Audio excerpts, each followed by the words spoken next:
Now we have Mr. Brennan joining us virtually. I believe you're in Toronto, Mr. Brennan. My name is Vaughn Brennan. I'm grateful to be here today and for the opportunity to respond to claims and allegations made against me in the media. My personal and professional lives have suffered greatly because of attacks on my reputation and integrity over the past several months. Have you ever made statements that, quote, I am loyal to Christian? Not to my knowledge, no. Okay. Let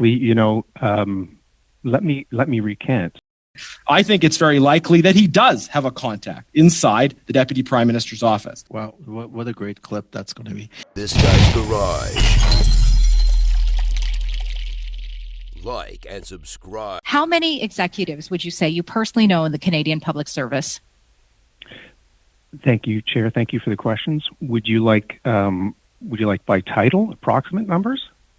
Sure. So I would say ADMs that I've crossed paths with. I actually did a search in my phone and I found 3. Okay, Director which Generals, ones, please? Okay.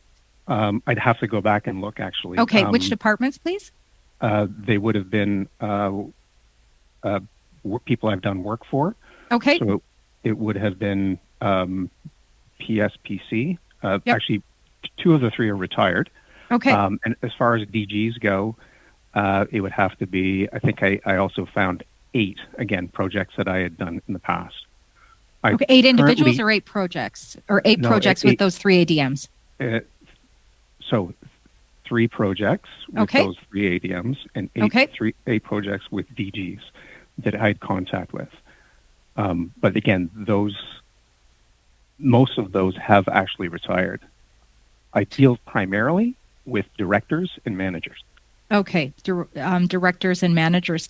And what would you say the nature of these relationships is that you have with these executives within the federal government?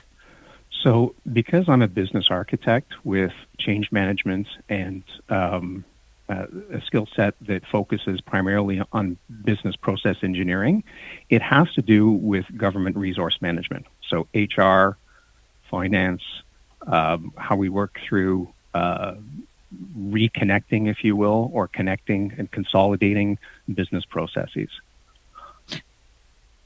But what would there ever be a time where you have more informal meetings, say over coffee, or no never? Okay. No, never. Primarily the work that I do is literally at the working level. Okay. Moving on then from executives in the federal government, what connections do you have to current Liberal ministers and their staff? Absolutely none. Okay. Then how is it that you were able to connect with the Deputy Prime Minister's office? Again, I thank you for the question. I never connected with the Deputy Minister's office. Okay. Then why was it inferred in the media that you did? Again, it was misquoted. It was but did you say it? Are you saying what you said wasn't accurate, or you're saying that it was a text taken out of context? Okay. What was the what was the actual context of the text if it wasn't that?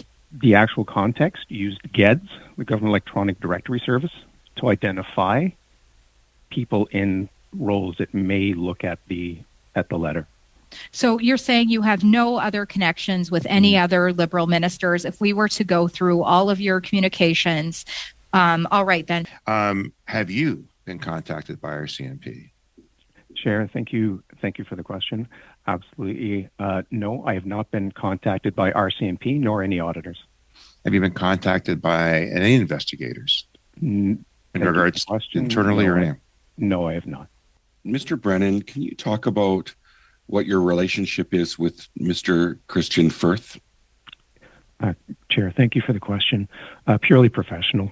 He calls me when he has opportunities that might fit my skill set. Okay. What did you mentor him in? I never mentored Christian Firth. Okay. Have you ever made statements that, quote, I am loyal to Christian? Not to my knowledge, no. I have, with the Tier 2 community, I have several relationships or business relationships. Okay. Let me recant. I can tell you that when I was approached by Bottler to go direct, I asked Bottler to have a conversation with GC Strategies. because Christian introduced me. So that would be the only way I would have ever mentioned I am loyal, but I'm not loyal business-wise. It's a way that he introduced me. I don't know what the relationship was with Bottler at the time. Okay. Have you ever worked on one government project and invoiced for that work on another government project? Thank you for the question, Chair. Absolutely not. Similar work? Absolutely not. Have you ever double invoiced for the same work? I absolutely have not. Okay, so I'm just going to quote some excerpts from a call from Mr. Firth on January 26, 2021, regarding yourself. Mr. Firth states, quote, Vaughn's got paid well to be able to do this. So it's like, gives them an opportunity to double dip, right? End quote. Do you want to comment on that? I thank Chair. Thank you for the question. I can't comment on third parties.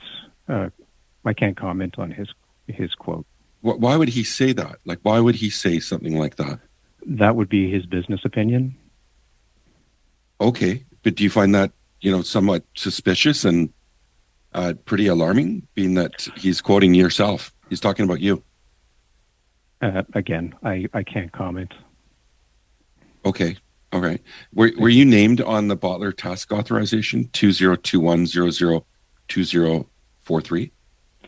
Chair, thank you for the question. No, I was not. Okay. So under which contractual agreement or task authorization did you reach out to the CBSA's Vice President of Transformation? I did not reach out to the Vice President of CBSA's Transformation.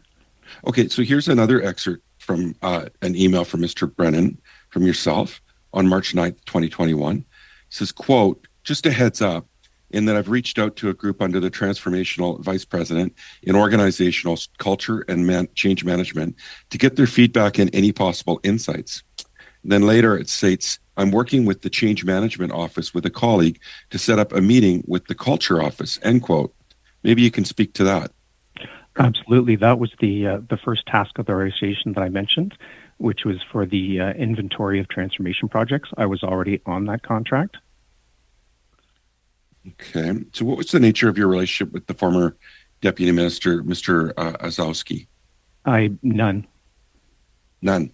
No. I never Okay. communicated. I never got to communicate. Have you ever transferred internal government information or communications to third parties who are not the intended recipients? You would have to clarify. I don't understand Okay, the question. I will. So on March 25th, 2021, you forwarded an internal CBSA email from the president to Bottler and Firth. The excerpt from the email, it's with, quote, it's with mixed emotions that we announced the departure of Pat Boucher, Vice President and Chief Transformation Officer from the agency. Pat's last day at the agency will be April 19th, 2021. Genevieve Bennett, the Director General of Enterprise Transformation at CTLB, will be assuming his responsibilities on an interim basis. We know we can count on your full support for Genevieve and CTBOB in this time of transformation. So was this not something that, in my original question about transferring internal government information or communications to third parties who are not the intended recipients? It's a sharing of knowledge. Okay, what's your involvement with the Department of National Defense? I started my career inside of Lockheed way back when, but to be candid, when it came the last time I worked at National Defense, I believe it was 2016, okay. And it was on the defense renewal. So, who is your good friend from General Jonathan Holbert Vance, the Chief of Defense Staff's office? Because there's an excerpt from an email from you on February 5th, 2021. It says, a good friend has been in the Vice's office for 18 years. Who are you referring to? That person's retired. Who is it? It was a lady. It was the lady who was an executive assistant. What's her name? I can't recall her name, actually. A good friend that's been in the Vice's office for 18 years. You can't remember who it is. You're under oath. I'm sorry, Mr. Yes, Chair. Yeah, no, I think her first name is Joanne, but Can you provide that in writing to this committee? I believe that, you know, you're citing that it was a good friend in the vice's office. You're being asked a direct question. Now you can barely remember the person's first name. It doesn't sound right. It sounds like a lot of witness testimony we've had at this committee where people just refuse to answer. I want to go back to the original Bill Curry article in the Globe and Mail from early October that really sets out towards the latter end of the article about your involvement in the Bottler controversy and scandal with the government. And specifically, the reporter reached out to you. You indicated to the reporter that your reference to having inside knowledge was a fabrication. You clarified that and you said you fibbed, F-I-B-B-E-D, in an effort to put pressure on Ms. Dutt to take more action on the file. Now, we're all adults in the room. The last time I heard the word fibbed was in relation to my 5-year-old twins. They're 14 now, but they certainly don't use the word fibbed.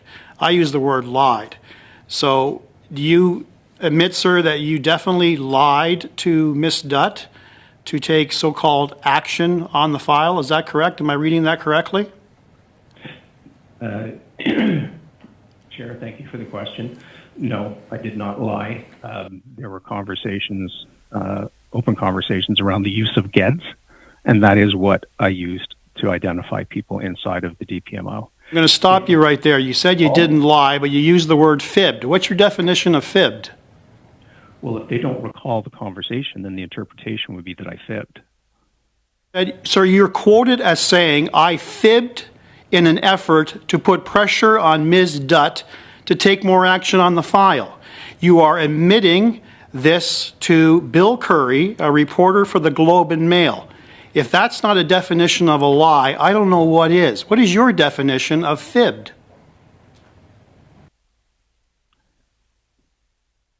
You'd have some great difficulty in this because you want to maintain your credibility, sir. But you've admitted to a reporter that you lied to your client, that you had a contractual relationship with. We had marketing discussions based on hypothetical scenarios. You deliberately lied to Ms. Dutt, a principal owner of Bottler AI, who had a contractual relationship with you to do a service on their behalf to make a connection with the government. And now you've now admitted to all of Canada, and certainly this committee, and to Bill Curry, that you deliberately lied to her. You wanted to exaggerate, correct? Chair, thank you for the question. That's incorrect. Ms. Dutt was part of those conversations and well understood that that it was a marketing effort and that we had several hypothetical scenarios given the workplace harassment management and GCAI adoption strategy were still evolving. So did you lie to Bill Curry then by saying that you lied to Ms. Dutt? Is that a lie upon a lie? It wasn't a lie upon a lie, sir. It was basically It's your definition of fibbed. Okay, I'll take that. I don't know if Canadians will, but I'll accept that for the purposes of the time that I have. You then further respond to Bill Curry in an email and a follow-up phone call, and you quote, and you're quoted as saying, I did not and do not have any contacts within the Liberal government, nor in the PCO. Now, setting aside the PCO, based on what I've heard so far for the past 1/2 hour, that statement, again, would be a lie because you've already referenced a number of government officials. It's not just, as you put it, I deal directly with directors and managers. You've dealt directly with deputy ministers, assistant deputy ministers, if not ministers themselves. So why are you continuing to lie, sir, is the question I put to you. And I have to cut you off there, Mr. Brock, and I'm sorry, Mr. Brennan, you'll have to respond in Mr. Brock's next intervention. Mr. Brennan, the reason I asked you about who your good friend is in the Chief of Defense's office is I want to find out some more information about sensitive information from D&D. Have you ever shared any sensitive information from D&D with outside parties? If it was contracted to do so, yes. Well, there's an excerpt from a call from Mr. First on January 26, 2021, regarding yourself. And Mr. First states, quote, he got that $5 billion use case pushed through. And then he also, at the same time as well, the stuff that he's done for D&D that he can tell us about is pretty huge. That I know a little bit about when he's had a few scotches and end quote. Can you speak about what this is related to and how you feel about this information being spoken to publicly? Sure. Thank you for the question. I don't know how to respond to that. I can't comment because it's a third-party comment that I can't comment to. Okay, but have you ever shared information from D&D to outside parties? No, unless I've been contracted to do so. Okay. Have you ever reached out to government officials or officials on behalf of private companies who you did not have a contract with said department or officials? No, I have not. Okay, here's an quote, again, an excerpt from an email from yourself on February 5th, 2021. It says, quote, I also have calls into Health Canada, mental health, PSPC, PSCP, TBS, accessibility, Yasmin LaRoche, TBS, Privy Council regarding racism, coming together. This is shaping up to be a white paper, and we'll need to call content to be more succinct. But back to the fact, you're not on this contract. So why would you be reaching out to these officials if you're not on the contract? So again, thank you for the question. Bottler, again, they're a small company.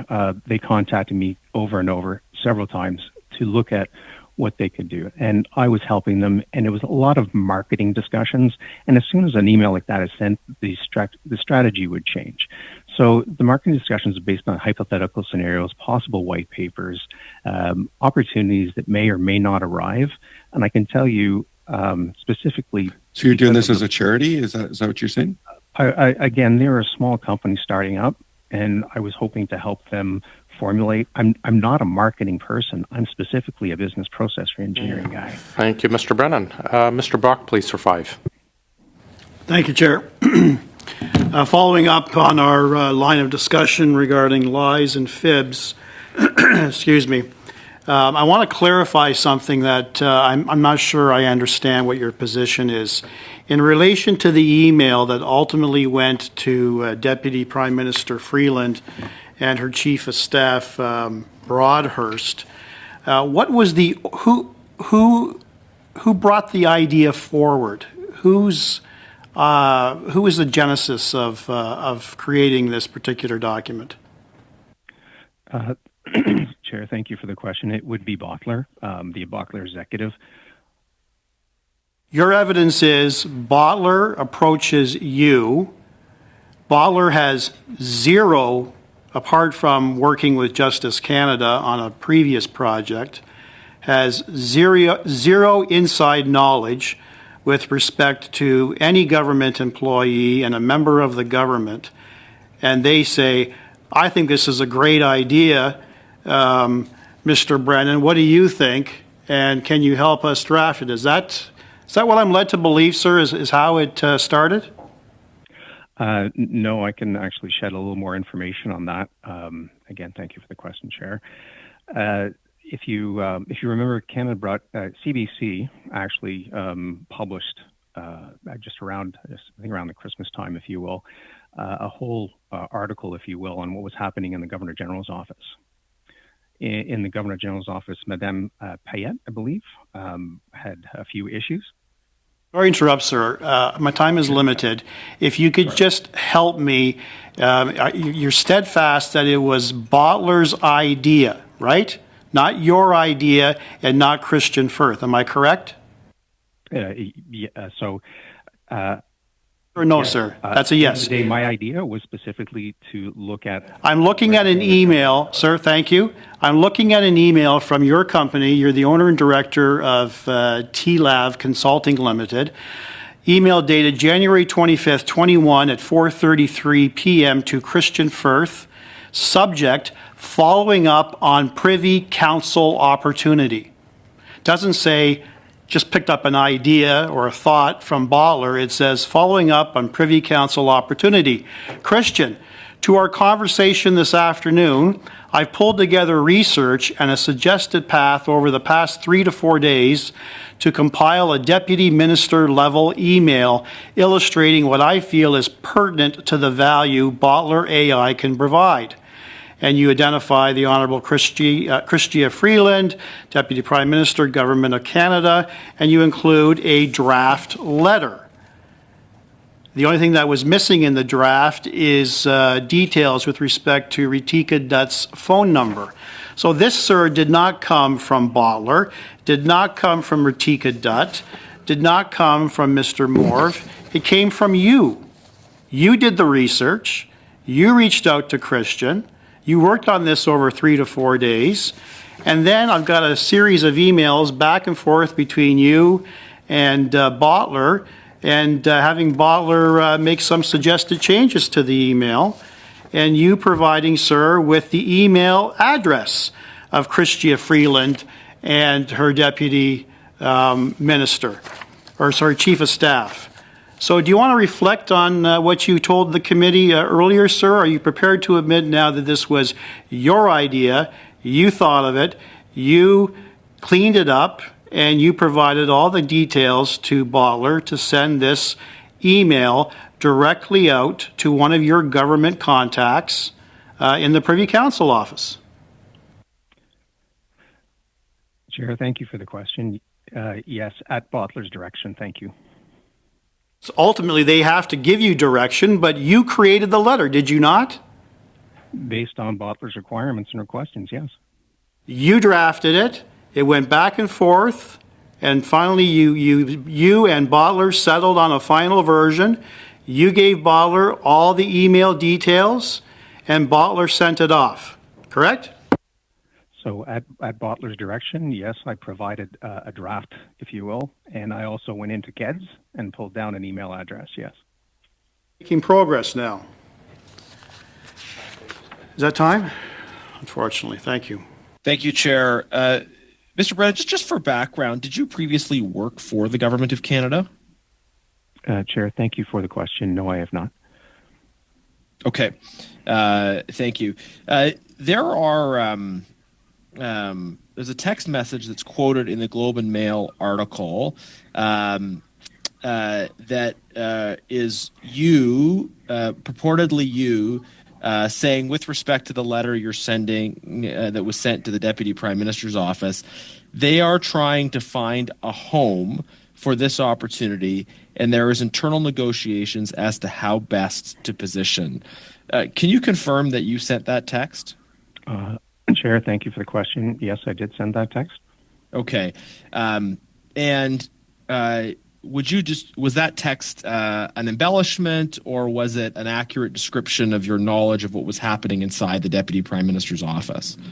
Chair, thank you for the question. It wasn't an embellishment as much as it was a hypothetical using the Government Electronic Directory Services, which is an org chart, if you will, to identify possible and speculate possible people who may or may not be trying to find a home for them. Okay, sorry. I don't know what that means at all. Like you sent a text which implies that you have some knowledge about a conversation going on inside the Deputy Prime Minister's office. That the conversation is about trying to find a home for this opportunity. Did you know that they were trying to find a home for this opportunity and that there were internal negotiations going on? Because clearly you can't infer from looking at GEDS whether or not there are internal negotiations going on. So maybe try just try answering that again. Like, did you? Sure. Is it true, or did you know that there were internal negotiations going on around this, or were you guessing? Thank you. No, absolutely guessing. I did not. Okay, sir. I think just following on Mr. Brock's comments, like the problem is that you seem to have a different definition of lying than everybody else does. And I'm not trying to be a jerk about this, right? But you sent a text saying they are trying to find a home for this opportunity, and there is internal negotiations as to how best to position. And now you're telling us you didn't know that to be true, but you wrote that in a text message as a guess about something that might be true. You said something that you didn't know to be true as a guess. How is that not a lie? Chair, thank you for the question. It's absolutely not a lie. It's a hypothetical scenario. Okay, so like, why were you? Sorry. That doesn't make any sense to me. Right? Like, because the people who received the text clearly thought that you were saying something true, but you were describing a hypothetical that could have been. So explain this more to me. Absolutely. It was a text. It was a real quick, hey, hypothetical, this is my guess of what's going on. End of story. Was there any context around this text that we're missing that would have explained that? Or did you say they are trying to find a home for this opportunity and there is internal negotiations as to how to best to position? Again, hypothetical. I have no idea. Okay. So you had absolutely no idea what was happening inside the Deputy Prime Minister's office, allegedly. Absolutely. Chair, thanks for the question. Absolutely no idea. Okay. Sir, I have to say, just with respect to this investigation in general, our goal is at this committee is just to find out what actually happened. It's to get to the truth. And people with nothing to hide should be able to give us frank and clear answers.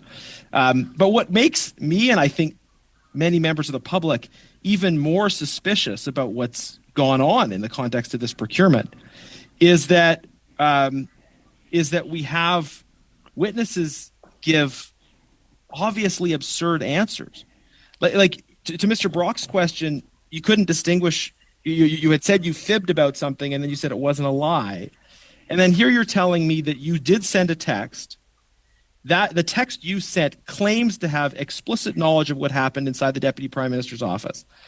You're saying you didn't have that knowledge that you claimed to. And now you're saying, well, it was because you were describing a hypothetical scenario. Like you weren't engaged in some kind of cosplay game. You were telling your client what you claimed to know was happening, and you're telling us you didn't know was happening. Yeah, I'm afraid that is our time. How am I to make sense of it? Yeah, that is our time, Mr. Genuis. Perhaps we can get back on the next round. Mr. Brennan, last round you said Bottler contacted you repeatedly. By what method did they contact you? They were, during the relationship, if you will, that we had from 2019 through to probably June, if you will, of 2021. We used email, we used voicemail, we used telephone. Okay, can you provide us with records of all of those contacts and information back and forth? Unfortunately, I cannot. I'm under an NDA, if you will, in contract with Bottler. They will have provided them for you. Okay, you sent a text to Bottler on February 1st, 2021, and it says, quote, the Deputy Prime Minister's office reached out to Justice and CBSA. Contact was not able to offer context, but be ready for questions if asked, end quote. Who is your contact in the Deputy Prime Minister's office? Again, another speculative and hypothetical scenario. I do not have any contacts. Why would you write that then? Again, we had several marketing discussions back and forth, and those are they're all based on hypothetical and speculative conversations, and they're texts, to your point. Well, it says that they reached out. You wrote that. Absolutely hypothetical. Okay. And now, under what contract or task authorization were you doing this work? And under what contract or task authorization were you being compensated for this work? For which work? Reaching out in terms of your text to Bottler and what I just talked about at the Deputy Prime Minister's office. I was not under any task authorization. I was not under any contract. Okay. Have you ever engaged in or attempted to engage in unregistered lobbying activities? No, I have not. Okay, so some of the work that you've mentioned today, which you say you are doing effectively pro bono, it sounds like lobbying to me.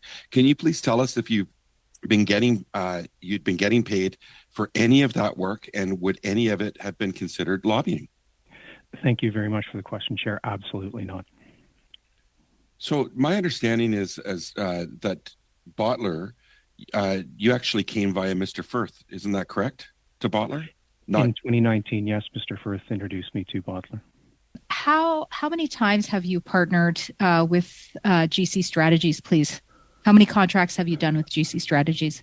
I believe I've done about 5 or 6 again, but I'd have to get you those records. Okay. And how many times have you partnered with Mr. Firth specifically, please? None. 0. Okay. None. 0. Okay. How would you describe the nature of your TLAV, please? The nature of your consulting business. What value do you bring your clients? So I provide industry best practices, business architecture, change management, organizational design, and provide business and IMIT transformations. Okay. Why would you say you are not a registered lobbyist when you are directly coaching businesses on how to pitch their products to government officials and members of parliament? Again, my understanding and specifics around lobbyist is I've never set up meetings. I don't make those calls. I don't connect. What I bring is the industry standards expertise, if you will. I'm certified in several different architecture formats, or as well as provide where the federal government is going. Worked on a lot of that at Treasury Board, if you will. So I understand what it is they need from a resource management. That's HR, IT. Okay, but the products that you are and the services that you are providing are for government, and you are interfacing with government. Don't you think those should be requirements to have you registered as a lobbyist? Absolutely not. All of those standards are actually documented and on Treasury Board's website. Okay, I disagree with your definition of a lobbyist, but I will leave it there. What were your payment expectations when working with Mr. Firth and Bottler AI to connect them with ministers and other officials? There was no such arrangement, and yeah. Okay. So then, how do you get compensated then? If you're telling me there are no expectations when working with Mr. Firth and Bottler AI? So again, I worked with Bottler AI directly, specifically under a contract. And then I've worked separately again with GC Strategies on other opportunities. I didn't work together with them. If Bottler had a relationship with GC Strategies, that was their relationship. Okay. Your business started in 2015, the same year that GC Strategies started. Have you been, did you start these businesses in tandem? Sure, thanks for the question. No, they did not. I did not. Okay. But you've been consulting with each other since that time? I'd have to get you a start date. I'm not sure specifically when we started. It could have been earlier or later. I don't know. Okay. Were you involved with Mr. Firth in the creation of ArriveCAN? Absolutely not. Okay. Did you ever have any communications with him relative to ArriveCAN? No, I did not. Okay. What percentage of your business is conducted through the federal government, would you say? I'd say about 70%. That's quite a high margin. And how often would you say you consult with federal departments, agencies, or liberal ministerial offices? Never. Never. Okay. Why did you have Ms. Ratika email Chrystia Freeland, the Deputy Prime Minister, and more relevant here, her Chief of Staff, Jeremy Broadhurst? I did not. That was a Bottler decision. Okay, that was a Bottler decision, yet my both my colleagues, Mr. Brock and Mr. Jennis, I believe have asked questions which indicate otherwise. The day after the email was sent, you had informed Ms. Ratika Dutt that the Liberal government was looking for a home for the Bottler opportunity. So who was your contact again that provided that information, please? So again, hypothetical based on a text, and I do not have any of those contacts. Mr. Brock, please, for 5 minutes. Thank you, Chair. Okay, Mr. Brennan, earlier you responded to a question of Mr. Johns that you've never double dipped. You still stand by that, sir? I do, yes, thank you. I believe you also indicated what you originally billed Bottler was something in the $2,000 range. Is that correct? Pardon, you broke up on me? I understand you indicated in evidence earlier that you billed Bottler something in the neighborhood of $2,000 for your work. Sure, yeah. Yes, correct. Forward a copy of that invoice directly to committee. I can. Now, why, sir, do I have another invoice with respect to your work on Bottler dated March 23rd, 2023, addressed to Christian Firth at GC Strategies for work involving your consulting with the government and Bottler. And the amount, sir, is $12,825.50. So if I can provide context Sir, for were that? you paid that amount? I absolutely was not. You were not? Okay. Why did you prepare an invoice for almost $13,000 for the same work that you invoiced Bottler at $2,000? So the invoice was originally for Bottler. Their lawyer told me that it belonged to GC Strategies. I was led to believe that Bottler had gone bankrupt, and I threw that invoice on top of the pile. And to inflate the value by 6 times the original amount. It's not. Absolutely not. Fleecing the taxpayer, right, sir? Absolutely not. And you understand, sir, that Bottler has hours and hours of taped recordings. You understand that, sir? There is a quote, actually an audio recording that was taken between Bottler and Firth, where Mr. Firth says as follows: like this one guy, in reference to you, wrote the business case for shared services for $5 billion. If I give him to you free of charge, would you like him to have him work with you? That was dated October 26, 2020. On the same call, Mr. Firth says, so I'll tell him, again referencing you, Mr. Vaughn, to bill a few days here and there and then I'll charge it to CBSA. What is going on here, Mr. Brennan? Because the taxpayer has a right to know if they're being fleeced by you. So Did you work free of charge? Did you work free of charge? I can't comment on third-party conversations. Side deal with Mr. Firth? Absolutely not. I can't comment on third-party conversations. Actually paid for your so-called consulting for Bottler AI to various government ministries. What were you actually paid, sir? Absolutely. I can't comment on third-party comments. I don't understand your question. You're asking me what I was paid for. Were you paid, sir, for your services? It's a simple question. From? Government. From government for work that I did on the other For on the Bottler case. I was paid by Bottler, nothing to do with federal government taxpayer money. I was paid by Bottler $2,500. Let me get that exact number again. Send us the actual bill. Okay? Now, why didn't you tell this committee that you're also employed as the sole director of Fairmeadow Crescent, another consulting business here in Ottawa? I am not. I've never heard of Fairmeadow Crescent. That's an address. Sorry, sir. I've got actually some evidence here that through the open government source, you're listed as the director, your name, Vaughn Brennan, with an address of 1889 Fairmeadow Crescent, Ottawa, Ontario. Yeah, it's a mistype. I only have one company, Taylab Incorporated. And that's still in operation? It is. All right. I'll yield my time to Mr. Genius. Time for about one quick question. Mr. Brennan, what's your relationship with the company Absol?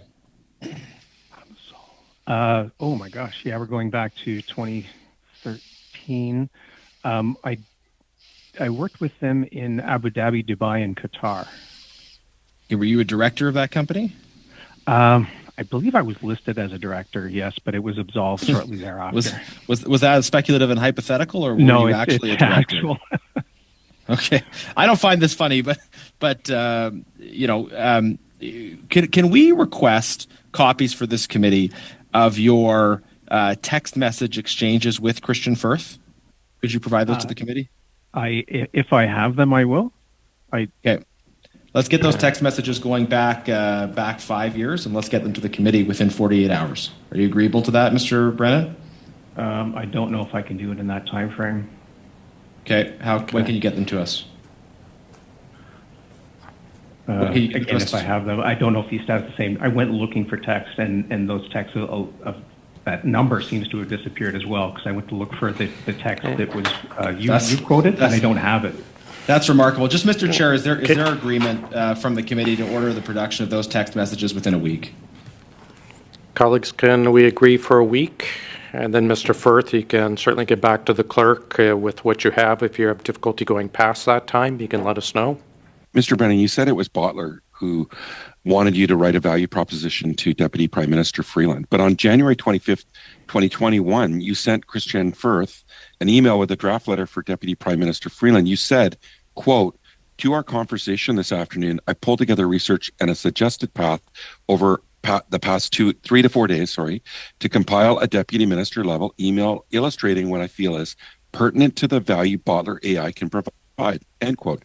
So you and Christian had already discussed this, and no one from Bottler is even CC'd on this email. You sent it only to Christian. In fact, I don't think Bottler had ever seen this draft because their contact info, their phone number is still left blank. So I just really want to be clear here because you're under oath. Is it your testimony that Bottler asked you to draft a letter to Deputy Prime Minister Chrystia Freeland on their behalf? Absolutely. So I just also want to confirm, as you've said here, you did not receive any payment for doing this work on the Bottler project, including drafting this letter. Is that correct? The work that I provided for them was not specific to this. Okay, so hypothetically, if you'd gotten paid for that draft, yeah, would that have been considered lobbying? No. You don't believe it's lobbying? Absolutely not. And now, had you been paid for that draft, would that have been considered lobbying? Absolutely not. They asked me to draft a document. I'm actually contracted by them to document. Okay. So I'm going to go back to the question I asked you earlier to table all correspondence with Bottler AI, and you cited an NDA. I'm going to put forward a motion right now to this committee that that we request a production of documents that go back 5 years, and that it be viewed in confidence only by the committee, because you're concerned about the confidential nature of it. And then we review whether that should be held in confidence. And so, Mr. Chair, I move that we request these documents. Is everyone clear what Mr. Johns was looking for? He's looking for the documentations between Mr. Brennan and Bottler, I understand, but the intent is they will not be made public. They'll be viewed within the committee only, much as we've done with McKinsey and other documents in the past. Is that correct, Mr. Johns? Yes. Okay. Mr. Jory? Yeah, fundamentally, I don't have any issue with that. I would like to have it in writing in both official languages, and then I commit that our side will engage in that discussion. We are now going to Mr. Genuis for 5 minutes, please.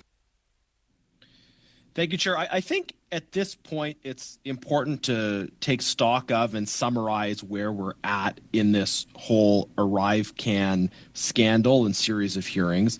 There are a few things that we know as a committee.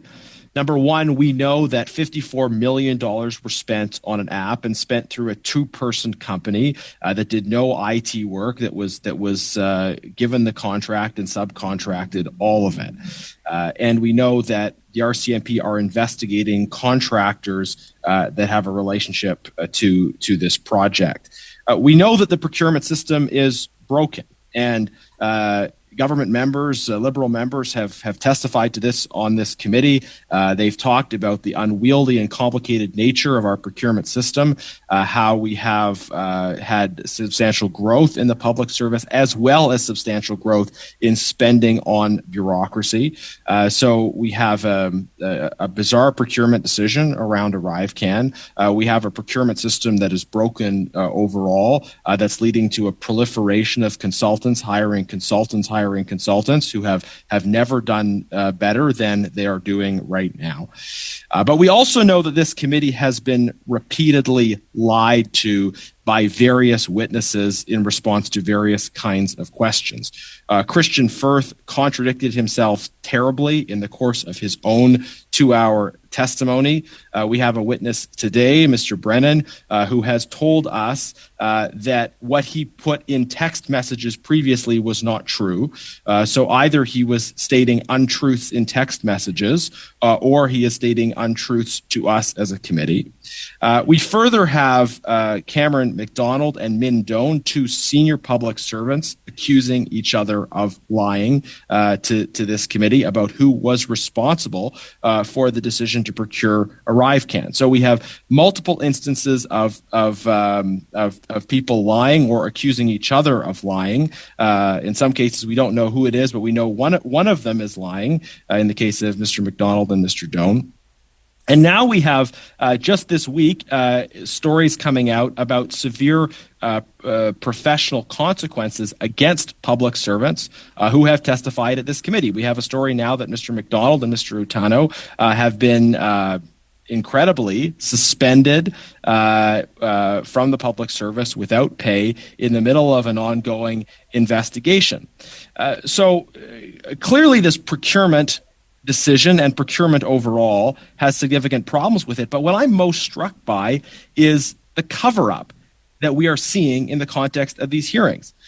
It should be fairly easy for both public servants and consultants to appear before this committee and simply tell us the truth. It is not a stressful proposition to appear before a parliamentary committee if you simply plan to tell the whole truth and nothing but the truth. But when we have people who say, for instance, that a text message they sent was speculative and hypothetical when it has every indication of stating direct knowledge of what happens inside government, then it raises other questions, just simply of why there is this ongoing multidimensional cover-up from both public servants and from consultants. And it makes me wonder if one of the reasons why people are so reluctant to be forthright and answer direct questions is because of the kind of reprisals that we've seen. When you have senior public servants who are a bit more forthright in the case of Mr. McDonald than others have been, who then see negative professional consequences after they've testified before this committee, it maybe elucidates why there has been a reluctance for people to come forward. But it also raises the question of what's behind all this. What is being covered up? What would we find out if we actually got the frank and honest and clear answers from public servants and consultants that we want? So let me propose, I think, what is more than speculative and hypothetical regarding Mr. Brennan's testimony. I think it's very likely that he does have a contact inside the Deputy Prime Minister's office, that what he said in his text messages was accurate, that he wasn't just making things up in repeated communications with other individuals and in text messages, but that he was telling the truth at those times. And now, for whatever reason, he is embarrassed about, reluctant to acknowledge that he had an intimate knowledge somehow of the workings of the Deputy Prime Minister's office, and so he is running away from the suggestion that he has any kind of contact or relations within government. It just doesn't make sense to me that somebody would say outright falsehoods in text messages and then dismiss those as it was just a text message. It was just a hypothetical scenario. He was making statements to other people that he worked with, making specific claims about the kinds of conversations that happened inside the Deputy Prime Minister's office. The only logical explanation for Mr. Brennan repeatedly making claims about having intimate knowledge about what was happening inside the Deputy Prime Minister's office is that he actually had such knowledge. So needless to say, this whole ArriveCAN affair stinks. It demonstrates the broken procurement system that exists under this government, but it makes me extremely curious, and I think will make the public extremely curious. What is being covered up? What would we find? What will we find when we can actually get to the bottom of what took place? Thank you, Mr. Genuis. That is our time. Mr. Shawari, please. Wow, what a great clip that's going to be.